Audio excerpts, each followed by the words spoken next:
Want to be sure you're getting the most out of your retirement for all the years of your retirement? That's the primary goal of More Living with Jim Brogan and our Dollars and Cents segment, where we provide you with an important financial tip that will help positively impact the quality of your life in retirement. And now here's Jim with this week's Dollars and Cents tip. And this week, I want to talk to you about your powers of attorney.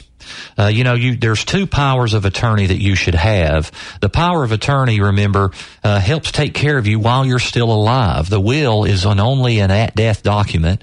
It's not effective until you die. The powers of attorney take care of you while you're alive, especially you younger folks that typically don't have powers of attorney. You need two powers of attorney. Everybody does. And that is a medical and a financial power of attorney. The medical helps take care of you.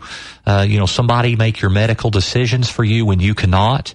The financial power of attorney is for someone to pay your bills, make your deposits, manage your financial affairs when you cannot. What I want to clarify today is the difference between a durable power of attorney and a springing power of attorney. A durable power of attorney is one that basically is effective.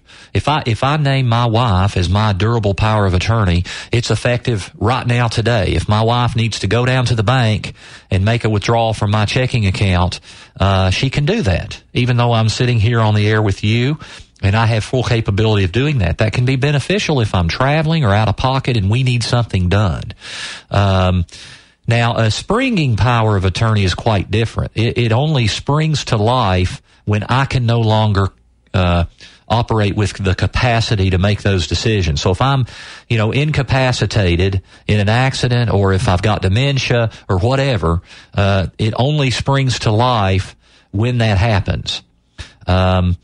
It is, most first marriages have durable powers of attorney. You're not worried about your spouse necessarily or your child, if your child's your power of attorney, going down and cleaning out your bank accounts.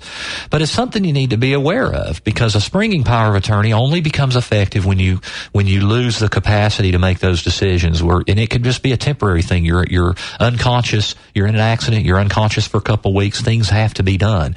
You need to have those powers of attorney in place. Keep in mind, for most of you, your single largest investment asset is your IRAs and retirement accounts.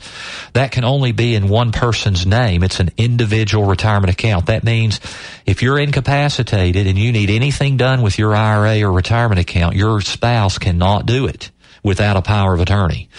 My big thing is on the difference between durable and springing is just, I think that's something that when you work with your attorney, you need to be educated about the different options. It's not the attorney's job necessarily to make the decision for you. It's the attorney's job to either lay out the options and the pros and cons, or ask you the right questions to determine what the recommendation should be. So be sure that you're educated when you look at all of those issues, your investment planning, your tax planning, your estate planning.